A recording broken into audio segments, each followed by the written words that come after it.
শর্ত দিয়ে ভোটে বাধা সৃষ্টি করলে সংকটে পড়বে গণতন্ত্রে উত্তরণের পথ বললেন তারেক রহমান। সংবিধান বা লিখিত বিধিবিধানে ঠেকানো যায় না ফ্যাসিবাদ। সংবিধান কিংবা লিখিত বিধিবিধান দিয়ে কখনোই ফ্যাসিবাদ ঠেকানো যায় না। জনগণকে রাজনৈতিকভাবে শক্তিশালী করার কোনোই বিকল্প নেই। জুলাই সনদ বাস্তবায়নে জাতীয় নির্বাচনের আগেই গণপরিষদ ভোট চায় জামায়াত। পিআর পদ্ধতির দাবি আদায়ে আছে মাঠের আন্দোলনের প্রস্তুতিও। পিআর সিস্টেম ছাড়া নির্বাচন হলে নির্বাচন ভালো হবে না। যতদূর পারা যায় শক্তি দিয়ে বাস্তবায়ন করার আমরা চেষ্টা চালিয়ে যাব। সরকার তো ইতিমধ্যেই আপার হাউসে পিআরের প্রস্তাব দিয়েছে নিজেরাই। আমরা বলছি আপার হাউসে আমরা চাই, আমরা লোয়ার হাউসেও চাই। নির্বাচনী তফসিলের আগেই খেলাপি ঋণ পুনর্গঠন সংক্রান্ত সিদ্ধান্ত পাবে ৯০০ প্রতিষ্ঠান। ক্ষতিগ্রস্তরা সুবিধা পেলে অর্থনীতিতে ইতিবাচক প্রভাবের আশা। নওগাঁ শহরের ৮০% সড়কই চলাচলের অযোগ্য। বর্ষার কাদা পানিতে ভয়াবহ রূপ। পরিকল্পনার অভাবে কাটছে না দুর্ভোগ। একটা বড় গাড়ি আসলে ছোট গাড়ি আর আমাদের এখানে যায় না। কষ্ট হয় গাড়ি চালাতে, আমরা গাড়ি চালাতে পারি না, গাড়ি উল্টা যায়। ভালো লোক নিয়ে আসি তাই রুগী হওয়া যায়, আর রুগী নিয়ে আসলে তাই তো এই হসপিটাল পর্যন্ত যাতায়াত জীবনই চলে যায়। নানা সংকটে জর্জরিত নাটোর সদর হাসপাতাল। ওষুধ স্বল্পতা আর অপরিচ্ছন্ন পরিবেশে ভোগান্তি। ওষুধ শূন্য দেশের উপজেলা কমিউনিটি ক্লিনিকগুলো।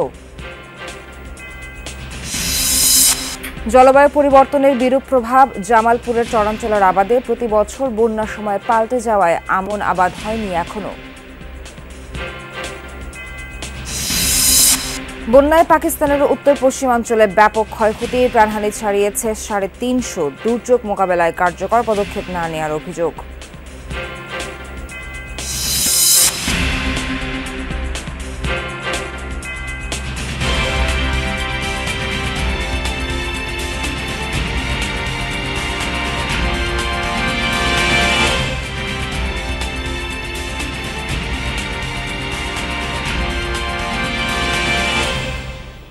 শুভ সকাল, স্বাগত সবাইকে। আমন্ত্রণ যমুনা নিউজে। এতক্ষণ শিরোনাম দেখছিলেন, পুরো খবর জানাবো আমি নাবিলা সোহার।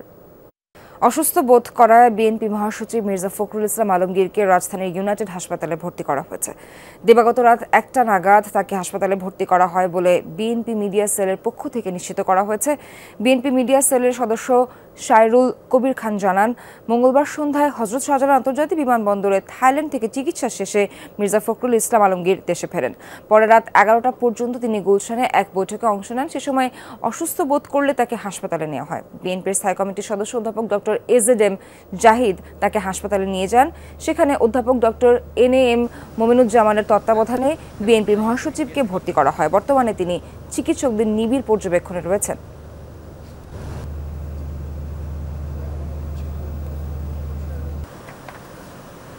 দর্শক, এই বিষয়ে আমরা সবশেষ আপডেট জানতে রাজধানীর ইউনাইটেড হাসপাতালে যেতে চাই। সেখান থেকে যুক্ত হচ্ছেন আমাদের সহকর্মী রাব্বি সিদ্দিকী। রাব্বি, এখন বিএনপি মহাসচিবের শারীরিক অবস্থা কেমন, আর চিকিৎসকরা সবশেষ কি তথ্য দিয়েছে এ বিষয়ে? গতকাল রাতে 1টার দিকে তিনি এই হাসপাতালে ভর্তি হন এবং আমরা যতটুকু জানতে পেরেছি চিকিৎসকদের বরাত দিয়ে বিএনপির যারা নেতাকর্মী আছে তারা যেমনটা জানিয়েছে যে তিনি সুস্থ আছেন এবং তাকে হয়তোবা আজকেও পর্যবেক্ষণে রাখা হতে পারে। তবে দুপুর নাগাদ চিকিৎসকদের যে বোর্ড, সেই বোর্ড থেকেই সিদ্ধান্ত হবে যে তিনি আজকে বাসায় ফিরতে পারবেন কিনা। এবং আপনি জানেন যে কিন্তু বিএনপি নেতা মির্জা ফখরুল ইসলাম আলমগীর তিনি কিন্তু গতকালই চিকিৎসা শেষ করে ঢাকায় ফিরেছেন। রাত ১টা পর্যন্ত তিনি রাজনৈতিক কর্মসূচিতে বিভিন্ন মিটিংয়ে তিনি অংশ নিয়েছেন এবং সুস্থই ছিলেন। হঠাৎ করে তিনি বুকে ব্যথা অনুভব করায় এই গুলশানের খুব কাছেই যে হাসপাতালটি, এখানেই বিএনপির অধিকাংশ নেতাকর্মীরা চিকিৎসা নিয়ে থাকে, ইউনাইটেড হাসপাতাল, সেই হাসপাতালে রাত 1টার দিকে মির্জা ফখরুল ইসলাম আলমগীরকে ভর্তি করা হয়েছে বলে বিএনপির মিডিয়া যে সেল, সেই সেল থেকে জানানো হয়েছে। এবং আরও জানানো হয় যে তিনি সুস্থ আছেন এবং তার যে চিকিৎসক তিনি ডক্টর এনএএম মোমিনুজ্জামানের তত্ত্বাবধানে তিনি আছেন এবং পর্যবেক্ষণে আছেন। এবং রাতে সবশেষ যেই বিএনপির যিনি স্থায়ী কমিটির সদস্য এবং বিএনপি নেতা ডক্টর জাহিদ AZM জাহিদ তিনি কিন্তু সাংবাদিকদেরকে জানিয়েছেন তিনি সুস্থ আছেন, ভালো আছেন এবং পর্যবেক্ষণে আছেন। হয়তো বা আজকের মধ্যে তিনি বাসায় ফিরবেন বলে আশা করা যাচ্ছে। বিএনপি নেতারা উদ্বিগ্ন, তার কিন্তু বেশ কয়েকদিন ধরেই তিনি অসুস্থ বোধ করছিলেন এবং উন্নত চিকিৎসা নিয়েছেন। রেগুলার চেক আপের জন্য তিনি ব্যাংককও গিয়েছেন, গতকালে তিনি ফিরেছেন, আবার তিনি অসুস্থ বোধ করায় তাকে হাসপাতালে নেওয়া হয়েছে। রাবি সবশেষ পরিস্থিতি জানাচ্ছিলেন, ধন্যবাদ আপনাকে।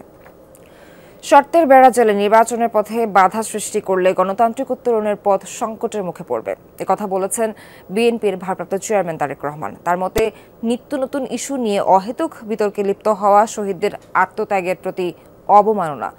স্বেচ্ছাসেবক দলের প্রতিষ্ঠা বার্ষিকীর আলোচনায় তিনি বলেন, সংবিধান বা লিখিত বিধিবিধান দিয়ে ফ্যাসিবাদ ঠেকানো যায় না, বরং সুষ্ঠু নির্বাচনের মধ্য দিয়ে জনগণকে রাজনৈতিকভাবে শক্তিশালী করার বিকল্প নেই।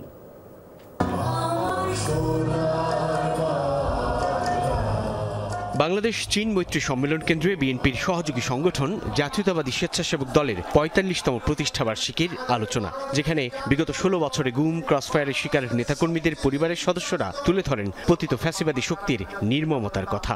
আমার বাবা ২০০৯ সালে ৫ই জানুয়ারি বর্তমানে পালিয়ে যাওয়া ফ্যাসিস্ট সরকারের হাতে গুলিবিদ্ধ হয়ে মর্মভাবে নিহত হন। আমার যেই বয়সটা ছিল, বাবার হাত ধরে রাস্তা চিনার, বাবার হাত ধরে পুরো দুনিয়া দেখার, ওই বয়সে আমি আমার বাবার ছবিটা নিয়ে পুরো দুনিয়াতে ঘুরেছি আমার বাবাকে খোঁজার জন্য। আলোচনায় যোগ দিয়ে শীর্ষ নেতারা দাবি করেন, সংস্কার ইস্যুতে বিএনপিকে প্রতিপক্ষ বানানো হচ্ছে। সুষ্ঠু নির্বাচনে বিএনপি ক্ষমতায় যাবে ভেবে এনসিপি ও জামায়াত ইসলামী নির্বাচনকে বাধাগ্রস্ত করতে চায় বলেও অভিযোগ তাদের। এখন পর্যন্ত রেজিস্ট্রেশনই হয় নাই, তারা বলে নির্বাচন হতে দেওয়া যাবে না। অপর দল জামাতে ইসলামী এরা তককে তককে আছে, এই দেশে গণতন্ত্র প্রতিষ্ঠিত হতে দেবে না। একটা মৌলবাদী ব্যাকওয়ার্ড লুকিং রাষ্ট্র ব্যবস্থা প্রবর্তনের জন্য বাংলাদেশের জনজীবনে তারা দুর্ভোগ সৃষ্টি করতে চায়। আমি যদি জনগণের সম্মতি না নিয়ে জনগণের পক্ষে এমনকি ভালো কাজও করি, তাহলেও তো জনগণের কাছে আমাকে জবাবদিহিতা করতে হবে যে আপনি আমার ভালো মন্দ বলার আপনি কি? আপনি তো বলবেন তো আমাকে যে কোনটা ভালো কোনটা মন্দ, আমি ঠিক করে দেবো, আমি ডিসিশন দিব। প্রধান অতিথি হিসেবে ভার্চুয়ালি যোগ দিয়ে বিএনপির ভারপ্রাপ্ত চেয়ারম্যান তারেক রহমান বলেন, কোনো রাজনৈতিক দলের বক্তব্যে ফেব্রুয়ারির নির্ধারিত সময়ে নির্বাচন আয়োজন নিয়ে জনমনে প্রশ্ন তৈরি হয়েছে।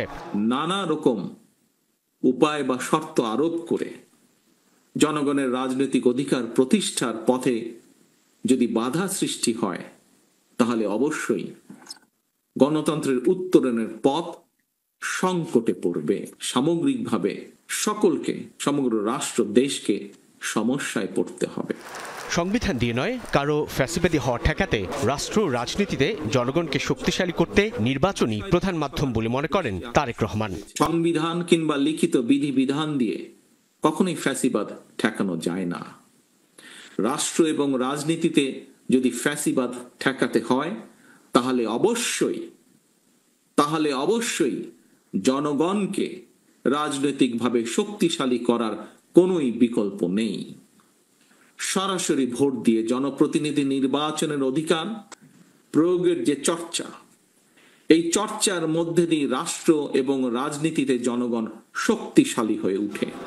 তারেক রহমান জানান, আগামী দিনের সকল রাজনৈতিক পরিকল্পনা ও কর্মসূচি সাজাচ্ছে বিএনপি। রাষ্ট্রের নিরাপদ ভবিষ্যৎ নিশ্চিতে প্রচলিত ধারা রাজনীতি থেকে বেরিয়ে আসার আহ্বানও জানান তিনি। জনমনে বিরূপ ধারণা সৃষ্টি হয় এমন কাজ থেকে বিরত থাকতে নেতাকর্মীদের নির্দেশ দেন বিএনপির ভারপ্রাপ্ত চেয়ারম্যান। মনে রাখবেন, জনশক্তি জনবল, বিএনপির মনোবল। সাইফুদ্দিন রবিন, যমুনা নিউজ, ঢাকা। জাতীয় নির্বাচনে প্রাপ্ত ভোটের ভিত্তিতে সংসদের উচ্চ ও নিম্নকক্ষে সংখ্যানুপাতিক প্রতিনিধি বা পিআর পদ্ধতির দাবিতে অনড় জামায়াতে ইসলামী। এই দাবি বাস্তবায়নে মাঠের আন্দোলনে সর্বশক্তি নিয়োগেও প্রস্তুত দলটি। শীর্ষ নেতারা বলছেন, নির্বাচনের আগে জুলাই সনদ বাস্তবায়ন জরুরি, এজন্য গণপরিষদ নির্বাচনের পক্ষেও তারা। বিস্তারিত শামীম রেজা রিপোর্টে। নতুন বাংলাদেশ গঠনে জুলাই সনদের খসড়া চূড়ান্ত করেছে জাতীয় ঐকমত্য কমিশন, পাঠিয়েছে রাজনৈতিক দলগুলোর কাছে। তবে পিআর পদ্ধতি সহ সংবিধান পরিবর্তনের সাথে যুক্ত গুরুত্বপূর্ণ কয়েকটি প্রস্তাব নিয়ে মতানৈক্য আছে বড় রাজনৈতিক দলগুলোর মাঝে। জনসমুদ্রের মধ্য দিয়ে বিশেষ করে দেশের অন্যতম প্রধান দল জামাতে ইসলামী জাতীয় নির্বাচনে প্রাপ্ত ভোটের ভিত্তিতে সংসদের উচ্চ ও নিম্ন কক্ষে পিআর পদ্ধতি চায়। এছাড়া নির্বাচন হলে আন্দোলনের ঘোষণা দিয়েছে দলটি। বলছে এই পদ্ধতি চালু হলে জনগণের ক্ষমতায়ন হবে, কমবে দুর্নীতি। পিআর সিস্টেম ছাড়া নির্বাচন হলে নির্বাচন ভালো হবে না, যার ফলে এটাকে আমরা যতদূর পারা যায় শক্তি দিয়ে বাস্তবায়ন করার আমরা চেষ্টা চালিয়ে যাব। আমাদের সর্বশক্তি দিয়েই পিআর সিস্টেম যাতে হয় সেই শক্তি এবং সেই চেষ্টা আমরা চালিয়ে যাব। সরকার তো ইতিমধ্যেই আপার হাউসে পিআরের প্রস্তাব দিয়েছে নিজেরাই। আমরা বলছি আপার হাউসে আমরা চাই, আমরা লোয়ার হাউসেও চাই, কারণ লোয়ার হাউস না হলে আপার হাউসে এটার ইফেক্টিভিটি তেমন থাকবে না, এবং এটা এখন আমরাই শুধু চাচ্ছি না, জনগণ চাচ্ছে। জামায়াতের শীর্ষ নেতারা বলছেন গণ অভ্যুত্থানের স্বপ্ন পূরণ করতে হলে নির্বাচনের আগে সংস্কার প্রস্তাব বাস্তবায়ন করতে হবে। তাই জুলাই সনদ বাস্তবায়নে গণপরিষদ নির্বাচনের পক্ষে দলটি। যে সংস্কারে আমরা ঐকমত্য হয়েছি সেটাকে আইনগত ভিত্তি দেওয়া এবং সেই সংস্কারের ভিত্তিতেই নির্বাচন হইতে হবে। যদি কোনো সংস্কার বা পরিবর্তন ছাড়াই আওয়ামী লীগের আমলের মতো করে আমরা একটা নির্বাচন করি, তাহলে দেশ তো আবার সেই জাহিলিয়াতের দিকেই চলে যাবে। আমরা মনে করি যে নির্বাচনটা যদি অতীতের মতো হয়ে যায় তাহলে আমাদের আন্দোলন, আমাদের ছেলেদের ছাত্রদের রক্ত কুরবানি এটা বৃথা চলে যাবে। সেজন্য আমরা একদিকে দাবিও করছি সংস্কার করা, যেটা সময় আছে, ইচ্ছা করলে এগুলো করতে পারে। এটা হলে তারপর নির্বাচনটা হলে খুব ভালো হয়। সংস্কার ছাড়া নির্বাচন হলে তা সুষ্ঠু ও অর্থবহ হবে না বলে মনে করে জামাতের শীর্ষ নেতারা। আমরা এখান থেকে পিছু হটবো এমন মনে করি না। শামীম রেজা, যমুনা নিউজ, ঢাকা। খেলাপি ঋণ পুনর্গঠনে বিশেষ সুবিধা দিচ্ছে বাংলাদেশ ব্যাংক। প্রায় 300 প্রতিষ্ঠানের বিষয়ে সিদ্ধান্ত নিয়েছে গঠিত কমিটি। জাতীয় নির্বাচনে তফসিল ঘোষণার আগেই আবেদন করা বাকি প্রতিষ্ঠানগুলোর বিষয়ে সিদ্ধান্ত নেওয়া হবে। বিশ্লেষকরা বলছেন, যৌক্তিক কারণে ক্ষতিগ্রস্ত খেলাপিরা সুবিধা পেলে অর্থনীতি এবং ব্যাংকিং খাতে ইতিবাচক প্রভাব পড়বে। রাজনৈতিক সহিংসতা, করোনা এবং ডলার বাজারে অস্থিরতায় ক্ষতিগ্রস্ত ব্যবসায়ীদের খেলাপি ঋণ পুনর্গঠনে আবারও বিশেষ উদ্যোগ নিয়েছে বাংলাদেশ ব্যাংক। এজন্য ব্যবসায়ী ও বিশেষজ্ঞদের নিয়ে বছরের শুরুতে গঠন করা হয় বাছাই কমিটি। খেলাপি ঋণ পুনর্গঠনে আবেদন জমা পড়েছে 1250-র বেশি। এর মধ্যে প্রায় 300 প্রতিষ্ঠানের বিষয়ে সিদ্ধান্ত নিয়েছে কমিটি, যাদের অধিকাংশই ঋণ পুনর্গঠনের সুযোগ পাচ্ছে। নভেম্বরের মধ্যেই আবেদন করা বাকি প্রতিষ্ঠানের বিষয়ে সিদ্ধান্ত নেবে বাংলাদেশ ব্যাংক। 250 না প্রায় 300-র কাছাকাছি হয়েছে, আর বাকিগুলো জটিলতা কম, কারণ জটিল কেসগুলো আগে শুরু করেছি, ওগুলি যেহেতু সমাধান হয়েছে, এগুলো খুব দ্রুত নিষ্পত্তি হবে এবং ওই নভেম্বর মাসের বিষয়টা আমাদের মাথায় রেখে আমরা ডিসপোজাল দিচ্ছি। এমন হতে পারে যে আমাদের কমিটির সংখ্যা আরও বাড়িয়ে দেওয়া, অথবা এই কমিটি যাতে সবার সংখ্যা আরও বাড়াতে পারে, সপ্তাহে 2টা না করে 3টা-4টা করা যায় কিনা, এবং কোনো না কোনো বিকল্প পন্থা বের করে দ্রুত নিষ্পত্তি করতে হবে। যেসব প্রতিষ্ঠানের ঋণের স্থিতি 50 কোটি টাকার উপরে, কেবল তাদেরকেই ঋণ পুনর্গঠনের সুযোগ দেওয়া হচ্ছে। ইচ্ছাকৃত ঋণ খেলাপিরা এ সুযোগ পাচ্ছেন না। ব্যাংকাররা বলছেন, আগে প্রভাবশালীদের সুবিধা দিতেই ঋণ পুনর্গঠনের সুযোগ দেওয়া হতো, এবার সেটি না থাকা ইতিবাচক। পার্টিকুলার গ্রুপকে চিন্তা করে সেই রিস্ট্রাকচার বা সেই সুবিধাগুলো দেওয়া হচ্ছে, এবার কিন্তু সেটা করা হচ্ছে না, এবং এন্ড অফ দ্য ডে কিন্তু ওরা কিন্তু আবার ব্যাংকগুলোকে দিয়ে দিচ্ছে যে এটা করতে চাচ্ছি আমরা। ব্যাংকগুলো তার নিজস্ব সিদ্ধান্ত, নিজস্ব মতামত নিয়ে কিন্তু করবে। ইটস জাস্ট নট লাইক তুমি করতেই হবে। তো এইটা একটা কিছু ডিফারেন্সিয়েশন কিন্তু আছে between what we have seen in the past and what they are doing. হ্যাঁ, বিশ্লেষকরা বলছেন, এর আগেও খেলাপি ঋণ পুনর্গঠনে বিশেষ সুযোগ দেওয়া হয়েছে, কিন্তু তার সুফল মেলেনি। তাই সুবিধা দেওয়ার আগে টাকা পরিশোধে সক্ষমতার বিষয়টি বিবেচনায় নিতে হবে। প্রকৃত ক্ষতিগ্রস্তরা যেন সুযোগ পায় তা বাছাই কমিটিকে নিশ্চিত করতে হবে। এ ধরনের কোনো বেনিফিট আমরা যখন দিতে গেছি, তখন বেনিফিটগুলো প্রভাবশালীরা নিয়ে গেছে, বড় বড় ইন্ডাস্ট্রিয়াল ইউনিটগুলো নিয়ে গেছে। সুতরাং আমরা আশা করব যে সেইরকম কোনো কিছু এবার হবে না, আমরা আশা করছি সেটা। যদি আমরা এই ভাগটা ঠিকমতো করে থাকি, যে যাদেরকে দেওয়া হয়েছে তারা অনিচ্ছাকৃত, এবং তারা সত্যি সত্যি কোনো না কোনোভাবে অ্যাফেক্টেড হয়েছে এবং তাদেরকে সাপোর্ট করলে কিন্তু ব্যাংকিং সেক্টর এখান থেকে লাভবান হবে বলে মনে হয়। যারা সক্ষমতা থাকার পরও ব্যাংকের টাকা পরিশোধ করছে না তাদের বিষয়ে কঠোর হওয়া উচিত বলে মনে করেন ব্যাংকার ও বিশ্লেষকরা। আলমগীর হোসেন, যমুনা নিউজ, ঢাকা।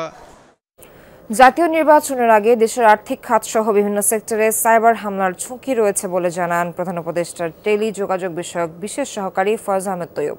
মঙ্গলবার রাজধানীতে আর্থিক খাতে সাইবার নিরাপত্তা শীর্ষক সেমিনারে কথা বলেন তিনি। বলেন, দেশের ভেতরে বাইরে থেকে প্রতিনিয়ত সাইবার হামলার শিকার হচ্ছে দেশের বিভিন্ন গুরুত্বপূর্ণ সংস্থা ও আর্থিক খাত। এখনই প্রস্তুতি না নিলে সাইবার নিরাপত্তা ইস্যুতে ব্যাংকিং খাত বড় বিপর্যয়ে পড়তে পারে। ভোটের আগে এই ঝুঁকি আরও বাড়তে পারে বলে আশঙ্কা প্রকাশ করেন তিনি। সেমিনারে বিশ্লেষকরা বলেন, সাইবার নিরাপত্তা নিশ্চিত করার জন্য ব্যাংকগুলোর পর্যাপ্ত বিনিয়োগ নেই। সেমিনারে জানানো হয়, বর্তমানে দেশের 53% ব্যাংক সাইবার নিরাপত্তা ইস্যুতে ভালো অবস্থানে নেই। এখন যখন নির্বাচন আসবে তখন আমরা দেখতে পারবো যে সাইবার ভালনারেবিলিটিটা অনেক বেড়ে গেছে। এটা শুধু দেশের ভিতর থেকেই হবে না, দেশের বাইরে থেকেও হবে। এবং আমাদের কাছে আমাদের যে বিভিন্ন যে ইন্টেলিজেন্স আছে সেটার মধ্যে তারা অলরেডি আমাদেরকে এই বিষয়ে ওয়ার্নিং করছে যে নির্বাচন উপলক্ষে বাংলাদেশের software industry irrespective of banking and others seriously impacted হবে। নওগাঁ শহরের 80% সড়কে চলাচলের অযোগ্য। বর্ষায় কাদা পানিতে নিয়েছে ভয়াবহ রূপ। পায়ে হেঁটে চলার অবস্থাও নেই, ফলে চরম দুর্ভোগে শহরবাসী।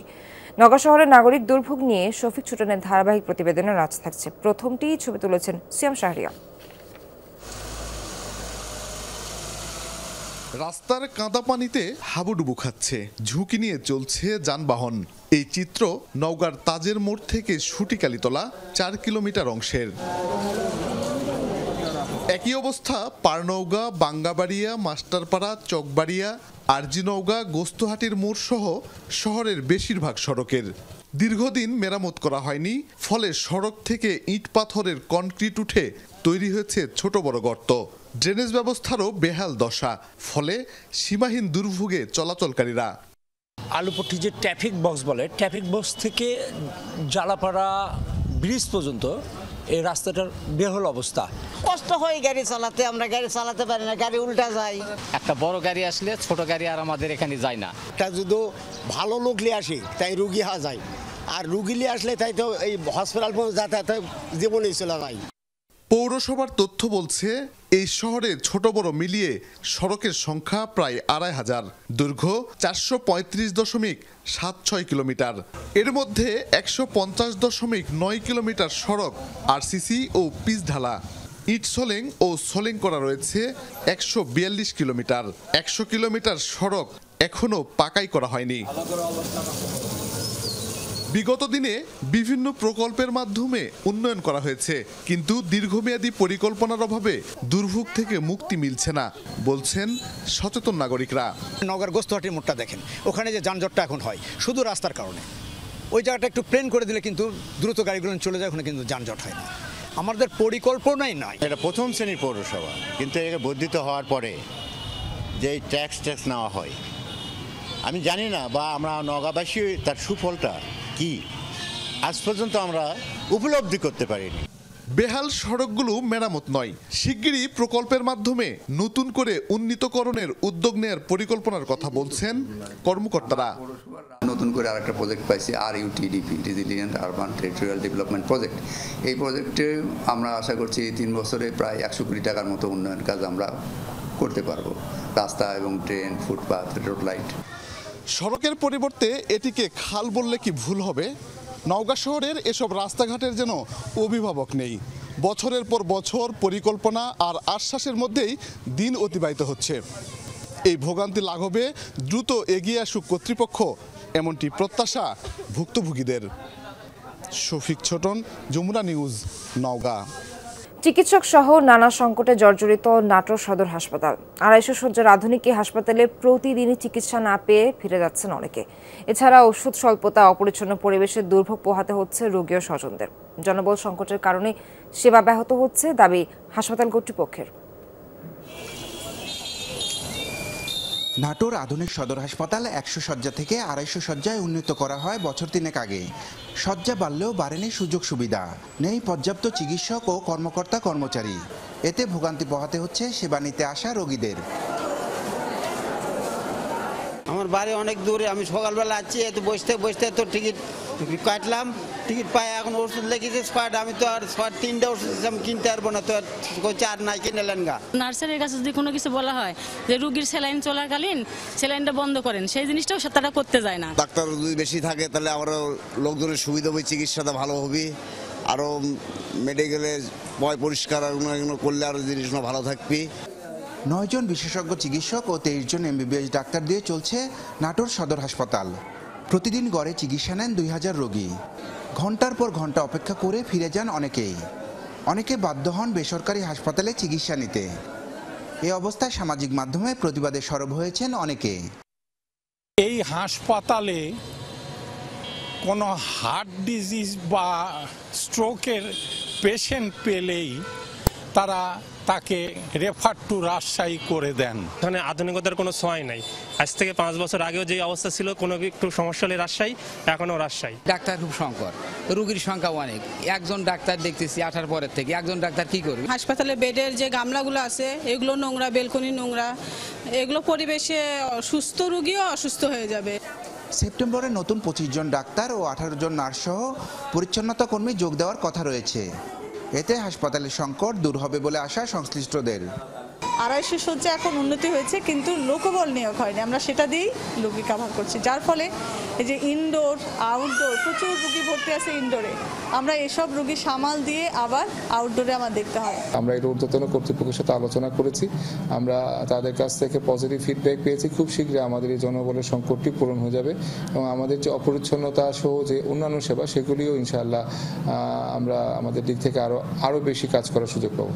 চিকিৎসক ও জনবল সংকটের পাশাপাশি হাসপাতালের নোংরা পরিবেশ ভোগান্তি বাড়িয়েছে কয়েক গুণ। তার উপর রয়েছে ওষুধ স্বল্পতা। এতে স্বাস্থ্যসেবা থেকে বঞ্চিতই থেকে যাচ্ছে প্রান্তিক জনগোষ্ঠী। নাজমুল হাসান, যমুনা নিউজ, নাটোর। গেল কয়েক মাস ধরে দেশে বিভিন্ন উপজেলার কমিউনিটি ক্লিনিকে ওষুধ সংকট, ফলে ভোগান্তি পোহাচ্ছেন প্রান্তিক রোগীরা। এই নিয়ে বেশ কয়েকটি প্রতিবেদনও প্রচার করেছে যমুনা টেলিভিশন। সংশ্লিষ্ট কর্মকর্তারা সমস্যা সমাধানের আশ্বাসও দিয়েছেন, তবে কিছু এলাকার ক্লিনিক এখনও ওষুধ শূন্য। ভোগান্তিতে ভোলার বোরহানুদ্দিনের সেবাগ্রহীতারাও। কমিউনিটি ক্লিনিক প্রত্যন্ত অঞ্চলে হতদরিদ্রদের চিকিৎসার ভরসাস্থল। হাতের কাছে চিকিৎসক, বিনামূল্যের ওষুধ এবং সেবা পাওয়ার নিশ্চয়তা। তাই তো ছোটখাটো দুর্ঘটনা বা অসুস্থতায় প্রথমেই ছুটতে হয় কমিউনিটি ক্লিনিকে। তবে সাম্প্রতিক সময়ে বেশ ভাবনায় ফেলেছে প্রতিষ্ঠানটি। ওষুধ সাপ্লাই বন্ধ থাকায় চরমভাবে ব্যাহত হচ্ছে সেবা কার্যক্রম। এই যেমন সীমান্ত জেলা পঞ্চগড়ের কমিউনিটি ক্লিনিকগুলোতে 8 মাসের বেশি সময়ে বন্ধ ওষুধ সাপ্লাই। মেহেরপুরের সংকট ছিল 6 মাস। খুলনায় ওষুধ যায়নি গত জুলাই থেকে। এবার দেখা যাক ভোলার বোরহানুদ্দিন উপজেলার কমিউনিটি ক্লিনিকগুলোর চিত্র। ওষুধ না পেয়ে ক্ষুব্ধ সেখানকার সেবাগ্রহীতারা। একটা গ্যাস্ট্রিকের জিনিস, গ্যাস্ট্রিকের ওষুধ খুঁজি 1 মাস, এই ডাক্তার সত্য কথা, 1 মাস পর্যন্ত এইটার দ্বারাই এইটা ওষুধ আয় না, ওষুধ আয় না। সরকার যদি না দেয় তাহলে টালা মারি লোন আমরা মিছিল করি রাস্তা রাস্তায়, এই কথা কইতে যাই গিয়া। উপজেলার 9 ইউনিয়নে 29টি কমিউনিটি ক্লিনিক। প্রতিটি ক্লিনিকে প্রতিদিন সেবা নেন শতাধিক রোগী। সরকারিভাবে 27 ধরনের ওষুধ পাওয়ার কথা রোগীদের, অথচ 12টি ক্লিনিকই ওষুধ শূন্য। বাকিগুলোতে মিলছে মাত্র 5-6 ধরনের ওষুধ। অ্যালার্জি বেশি সমস্যা, তাই আবার একটু মাথা বেশি ওষুধ আইলি কয় নাই, আজকে 3 দিন ধরে আসতেছি এই জায়গায়, জ্বর ঠান্ডা, ওষুধের লিগে পাইতেছি না। সেবাদাতারা বলছেন 1 সপ্তাহের মধ্যে ওষুধ না এলে সংকট আরও তীব্র হবে। রোগীরা আসে বিভিন্ন ধরনের ওষুধের জন্য, আইসা ঔষধ পায় না, না পাইয়া আমাকে বিভিন্ন ধরনের আজে বাজে মন্তব্য করে যে আপনি এটা এখানে আসেন কেন, এটা খোলেন কেন, এটা বন্ধ করে রাখেন, আপনি না এলে তার আমরা আই না। গত 3 মাস আগে আমি ওষুধ নিয়ে আসছি, তো এখন প্রায় আমার মাসের শেষের দিকে একটু আমার ওষুধের সংকট। আমি এখন প্রায় আমার ক্লিনিকে প্রায় প্রত্যেক দিন 75 থেকে 80 জনের মতো রোগী হয়। সিভিল সার্জন বলছেন এরই মধ্যে সদর উপজেলার ক্লিনিকগুলোতে ওষুধ পৌঁছে গেছে। সপ্তাহখানেকের মধ্যে সংকট নিরসন হবে। 27 আইটেমের ভিতরে তাদের কিছু আইটেম অলরেডি শর্ট হয়ে গেছে, বিশেষ করে যেমন ভিটামিন গ্যাস্ট্রিক এগুলো আগে ভাগে শর্ট হয়ে যায়। তবে আমাদের আশার আলো হলো সদর উপজেলায় কিন্তু গতকালকে তারা ওষুধ পেয়েছে। আমরা খুব শীঘ্রই অন্যান্য উপজেলায় আমরা ওষুধ পাবো এবং কমিউনিটি ক্লিনিকের যে স্বাভাবিক কার্যক্রম সেটা তারা চলমান রাখবে। ক্লিনিকে বিনামূল্যে ওষুধ না পেয়ে বাইরে থেকে কিনতে হচ্ছে রোগীদের। দ্রুত সমস্যার সমাধান চান হতদরিদ্ররা। সাবরিনা লিজা, যমুনা নিউজ। বহুল প্রত্যাশিত মৌলানা ভাসানী সেতুর আনুষ্ঠানিক উদ্বোধন আজ। তিস্তা নদীর ওপর গাইবান্ধার হরিপুর থেকে কুড়িগ্রামের চিলমারি পর্যন্ত নির্মিত এই ব্রিজটি এর মধ্যে সব প্রস্তুতি সম্পন্ন করেছে এলজিইডি এবং গাইবান্ধা জেলা প্রশাসন। দুপুর 12টায় সেতুর উদ্বোধন করবেন স্থানীয় সরকার, পল্লী উন্নয়ন ও সমবায় মন্ত্রণালয়ের উপদেষ্টা আসিফ মাহমুদ সজীব ভূঁইয়া। সেখানে একটি মতবিনিময় সভাতে উপদেষ্টার অংশ নেওয়ার কথা। বিকেলে সর্বসাধারণের জন্য উন্মুক্ত করা হবে সেতুটি। মৌলানা ভাসানী সেতুর দৈর্ঘ্য 1490 মিটার, প্রস্থে 9.60 মিটার। দুটি লেনে চলাচল করতে পারবে যানবাহন। দীর্ঘদিনের স্বপ্ন সত্যি হওয়ায় উচ্ছ্বাসে ভাসছেন কুড়িগ্রাম ও গাইবান্ধার মানুষ। সেতুটির কারণে উত্তরাঞ্চলের জীবনযাত্রা ও অর্থনীতিতে আসবে নতুন সম্ভাবনা।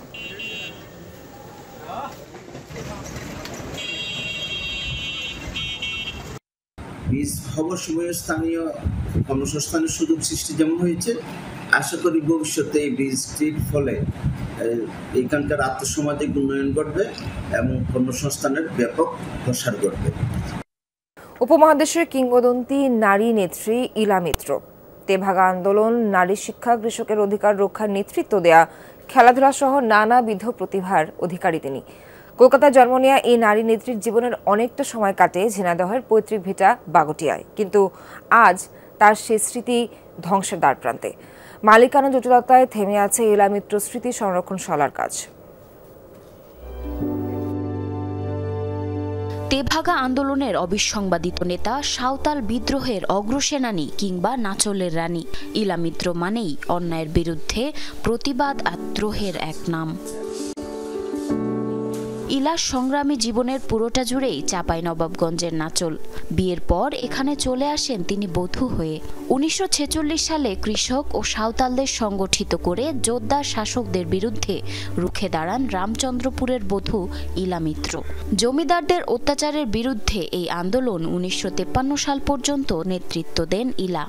শুধু তাই নয়, স্বাধীনতা সংগ্রামে তিনি লড়েছেন জীবন বাজি রেখে। বৈচিত্র্যময় জীবনের অধিকারী ইলা মিত্রের জন্ম 1925 সালে কলকাতায়। শৈশব কেটেছে ঝিনাইদহের শৈলকুপা উপজেলার বাগুটিয়া গ্রামে। তার স্মৃতিবিজড়িত সেই পৈতৃক ভিটায় যেতে পথের এই হাল। অযত্ন আর অবহেলায় অস্তিত্ব বিলীন হতে যাচ্ছে দোতলা ভবনের। সাধারণ মানুষ অনেকেই আসে, মাঝে মধ্যে আসে, ওরা বেড়াতে আসে, দেখতে আসে। বাড়িতে বর্তমান জরাজীর্ণ অবস্থায় আছে। আমরা চাচ্ছি যে জাদুঘরটা হলে ধরুন এই উন্নয়নের এই রাস্তাঘাট করা হইতো, তাহলে আমরা চলাফেরার দিতে সুবিধা হইতো। আগে দূর দূরান্ত থেকে প্রতিদিনই বাড়িটি দেখতে আসতেন দর্শনার্থীরা। তবে যাতায়াতের উপযোগী সড়ক না থাকা ও ভবনটি ঝুঁকিপূর্ণ হওয়ায় কমেছে পর্যটক। স্থানীয়রা বলছেন, এখনই ব্যবস্থা না নিলে হারিয়ে যাবে ইতিহাসের একটি অংশ। এইটুক করে দিলি পরে আমার যাতায়াত ভালো সুন্দর দেখার জন্য অনেক দূর থেকে লোক আসবে, সবাই এসে দেখাশোনা করবে, তাহলে গ্রামের একটা নাম ডাক হবে। সরকার যদি কোনো উদ্যোগ নিয়ে কোনো কাম করে তাহলে পরে দেখা যাচ্ছে আমাদের জন্য একটা সুবিধা হবে। তার স্মৃতিটা ধরে রাখার জন্য এটা প্রযোজ্য। প্রশাসন বলছে, ইলা মিত্র সপরিবারে দেশত্যাগের পর ক্রয়সূত্রে বাড়ির মালিক স্থানীয় এক ধনাঢ্য পরিবার। তাই সরকারি বরাদ্দের বাইরে গিয়ে পুনর্বাসন জটিলতায় শুরু করা যাচ্ছে না ইলা মিত্র স্মৃতি সংগ্রহশালার কাজ। ইলা মিত্রের বাড়িটি যাতে সংরক্ষণ করা হয় সেজন্য চিঠি পাঠানো হয়েছে এবং সেই অনুযায়ী প্রত্নতত্ত্ব বিভাগও এটি গেজেটভুক্ত করেছে।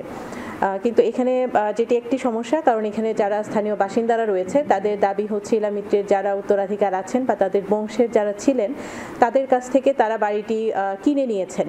উপমহাদেশে নারী জাগরণ ও কৃষক আন্দোলনের কিংবদন্তি নেত্রী ৭৬ বছর বয়সে ২০০২ সালের ১৩ই অক্টোবর কলকাতায় মারা যান। জারিন অর্নি, যমুনা নিউজ। দাঁতের চিকিৎসায় ব্যবহার করা হচ্ছে চুলের কেরাটিন। লন্ডনের একদল গবেষকের দাবি ভেড়ার চুল থেকে পাওয়া কেরাটিন দিয়ে তৈরি টুথপেস্ট ক্ষতিগ্রস্ত দাঁতকে সারিয়ে তুলতে খুবই কার্যকর। অভিনব পন্থায় তৈরি এই বিশেষ টুথপেস্ট শিগগিরই বাজারে আনার প্রত্যাশা গবেষকদের। ভেড়ার পাশাপাশি মানুষের চুল ব্যবহারের চেষ্টাও চালাচ্ছেন তারা। চুল দিয়ে তৈরি হচ্ছে টুথপেস্ট, যা ব্যবহার করা হচ্ছে দাঁতের চিকিৎসায়। ব্যতিক্রমী এই আবিষ্কার করেছে কিংস কলেজ লন্ডনের একদল গবেষক। ক্ষতিগ্রস্ত দাঁতের এনামেল মেরামতের জন্য ব্যবহার করছে চুল, ত্বক এবং পশমে পাওয়া প্রোটিন কেরাটিন দিয়ে তৈরি বিশেষ এক টুথপেস্ট। গবেষণায় উঠে এসেছে কেরাটিন মুখের ভেতর উপস্থিত ক্যালসিয়াম এবং ফসফেট আয়রনগুলোর সাথে মিশে তৈরি করে একটি প্রতিরক্ষামূলক আবরণ, যা ক্ষয়প্রাপ্ত দাঁতকে স্বাভাবিক করতে সহায়তা করে। দাঁতের সংবেদনশীলতা কমাতে এবং এনামেলের গঠনকে শক্তিশালী করতে পারে এই কেরাটিন। দাঁতের উপরের শক্ত আবরণটি হলো এনামেল। এই এনামেল একবার নষ্ট হয়ে গেলে বর্তমান প্রযুক্তির সাহায্যে তা আর পুনরুদ্ধার করা সম্ভব নয়। আমরা আমাদের গবেষণার মাধ্যমে চেষ্টা করছি এই এনামেল পুনরুদ্ধারের। কেরাটিন ব্যবহারের মাধ্যমে আমরা ক্ষতিগ্রস্ত এনামেল সারিয়ে তুলতে পারি। বর্তমানে আমরা ভেড়ার লোম থেকে এই কেরাটিন সংগ্রহ করি। এটি কেরাটিনের সবচেয়ে ভালো প্রাকৃতিক উৎস। দুইভাবে এই কেরাটিন ব্যবহার করার পরামর্শ দেন গবেষকরা: দাঁতের এনামেল সুরক্ষার জন্য দৈনিক ব্যবহারের টুথপেস্ট এবং ক্ষয় সারিয়ে তোলার জন্য চিকিৎসার মাধ্যমে। তবে দীর্ঘমেয়াদী কার্যকারিতা নিশ্চিত করার জন্য এই চিকিৎসার আরও ক্লিনিক্যাল ট্রায়াল প্রয়োজন। দ্রুতই চুলের তৈরি টুথপেস্ট বাজারে আনার জন্য ব্যবসায়ী প্রতিষ্ঠানের সাথে আলোচনা করেছে গবেষকরা। এখন ভেড়ার চুল ব্যবহার করা হলেও মানুষের চুল দিয়েও টুথপেস্ট তৈরি সম্ভব বলে দাবি গবেষকদের। অস্মিতা বিশ্বাস, যমুনা নিউজ। লাগাতার 3 দিনের ধর্মঘট শেষে আবারও ফ্লাইট চালু করল এয়ার কানাডা। অবসান ঘটেছে প্রতিষ্ঠানটির কর্তৃপক্ষ ও ক্রুদের মধ্যে চলা বিরোধের। মঙ্গলবার থেকে স্বল্প পরিসরে ফ্লাইট শুরু করে এয়ারলাইন্সটি। পুরোদস্তুর কার্যক্রম শুরু করতে আরও সপ্তাহখানেক লাগতে পারে বলে জানিয়েছে কর্তৃপক্ষ। আগামী কয়েকদিন বাতিল হতে পারে বেশ কিছু ফ্লাইট। বেতন বৃদ্ধির দাবিতে শনিবার থেকে 72 ঘন্টা কর্মবিরতির ডাক দেন এয়ার কানাডার 10,000-এর বেশি ফ্লাইট অ্যাটেন্ডেন্ট, যার জেরে কার্যক্রম স্থগিত করে এয়ারলাইন্স কর্তৃপক্ষ। বাতিল করা হয় 600-এরও বেশি ফ্লাইট। প্রতিদিন ভোগান্তিতে পড়েন গড়ে 1,30,000 যাত্রী। কানাডার বৃহত্তম এয়ারলাইন্স এয়ার কানাডা